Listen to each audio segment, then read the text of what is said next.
ये देखिए, अमेठी की धरती पर अब दुश्मनों के लिए काल बन रही हैं मेड इन इंडिया AK-203 राइफलें।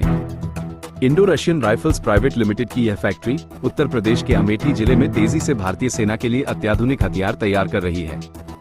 बीते 18 महीनों में 48,000 राइफलें भारतीय सेना को सौंपी जा चुकी हैं और 15 अगस्त 2025 तक 7,000 और राइफल सेना के हवाले कर दी जाएंगी।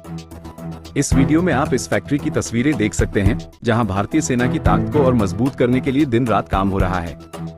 ये सिर्फ एक निर्माण परियोजना नहीं, बल्कि भारत की रक्षा आत्मनिर्भरता का जीवंत प्रतीक बन चुकी है। पूरा ऑर्डर 61,427 राइफल्स का है, जिसे दिसंबर 2030 तक पूरा कर लिया जाएगा, जो कि तय समय से पूरे 22 महीने पहले होगा। यानी देश की सुरक्षा की तैयारी में कोई ढिलाई नहीं बरती जा रही है। 5,200 करोड़ रुपए की इस मेगा परियोजना को मेक इन इंडिया अभियान के तहत अमेठी में शुरू किया गया था, और अब ये भारत को हथियार निर्माण में आत्मनिर्भर बनाने की दिशा में मील का पत्थर साबित हो रही है। दोस्तों, वीडियो को अंत तक जरूर देखिए, क्योंकि इसमें दिख रही हर तस्वीर, हर राइफल और हर मशीन भारत की मजबूत होती सुरक्षा नीति की कहानी कहती है। अगर आप चाहते हैं कि भारत और भी ताकतवर बने, तो इस वीडियो को लाइक कीजिए, शेयर कीजिए और भारत हेडलाइन को सब्सक्राइब करना बिल्कुल मत भूलिए। आपकी हर टिप्पणी का जवाब जरूर मिलेगा। ये अगर कहा जाए कि AK-203 जो राइफल है ये फ्यूचर है इंडियन सोल्जर्स का, तो ये गलत नहीं है। बिल्कुल गलत नहीं होगा। सबसे इम्पोर्टेंट चीज तो ये है कि यदि आप एक सोल्जर से पूछेंगे तो उसका सबसे प्यारा, उसका सबसे रिलायबल, उसका सबसे काबिल दोस्त, जिसको आप हथियार भी बोलते हो, वो एक असॉल्ट राइफल होता है। यदि उसके पास असॉल्ट राइफल अच्छा नहीं है और उसके पास बाकी दुनिया की सारी चीजें आप उसको दे दें, वो खुश नहीं रह सकता। उसको कॉन्फिडेंस केवल एक असॉल्ट राइफल उसकी काबिलियत पे आता है, और वो काबिलियत भी रिलायबिलिटी के रूप में होनी चाहिए। AK-203 दुनिया की सबसे रिलायबल और सबसे बढ़िया चीज एक भारतीय सेना के लिए जो हो सकती है, वो होगी आने वाले दिनों। क्या कुछ अभी तक आपको ऑर्डर्स मिले हैं? कितनी गन्स अभी आप सप्लाई कर चुके हैं? हम भारतीय सेना का ऑर्डर, हमारे पास 6 लाख से ज्यादा राइफलों का है। हम 48,000 दे चुके हैं उनको। इस साल के अंत तक हम टोटल 70,000 डिलीवर कर चुके होंगे। डिलीवरी अभी स्लो इसलिए है क्योंकि हम इंडिजनाइज कर रहे हैं राइफल को, और अभी हम 50% इंडिजनाइजेशन पे हैं, जो कि बढ़ के 100% हो जाएगी इस साल के अंत तक।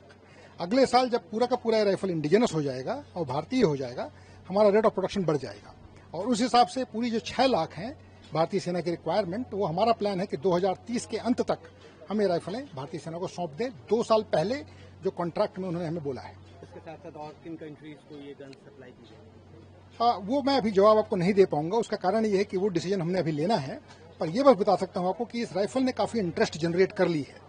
दुनिया के कई देश और हमारे देश के भी कई जो आपके अर्धसैनिक बल हैं और स्टेट पुलिस हैं और बाकी स्पेशलाइज्ड फोर्सेस हैं, वो भी हमें रीच आउट कर रहे हैं कि क्या ये राइफल हम उनको बेच सकते हैं, और हम उनका बिल्कुल बात सुन रहे हैं और हम इस चीज को नोट कर रहे हैं कि हमें काबिलियत अपनी बढ़ानी पड़ेगी, ताकि इस बात का फायदा सभी को हो। भारत देश में बनने वाली गन है, जिसको मिलना चाहिए, फायदा ही होगा। एक आखिरी सवाल रहेगा, क्या कुछ खासियत है इस गन की जो बाकी गन से इसे अलग करती है? नाम कलाश्निकोव, पहली बात, सबसे बड़ी खासियत। दूसरी बात यह है, ये एक भारतीय सेना की टीम द्वारा बनाई जा रही है, यानी कि एज ए यूजर आज की तारीख में हम ही यहाँ बैठे हुए हैं, तो हम इस बात को समझते हैं कि इस राइफल को हमने बहुत ही सीरियसली क्वालिटी कंट्रोल के हिसाब से बनाना है। तीसरी चीज जो मुझे खूबी लगती है अपने राइफल में, वो ये है कि ये एक जेन्युइन इंडिजिनाइज प्रोडक्ट होगा। मैं आपको यकीन दिलाता हूं कि इसका एक एक मॉलिक्यूल, एक एक एटम, एक एक प्रोसेस जो इस राइफल में डलेगा वो इंडियन होगा। तो ये मुझे कॉन्फिडेंस है कि जो हम बनाएंगे वो बेस्ट बनाएंगे। अगर आपको हमारे चैनल की वीडियो पसंद आई हो तो उसे लाइक, शेयर और सब्सक्राइब करना न भूलें। वीडियो को अंत तक देखने के लिए आपका धन्यवाद।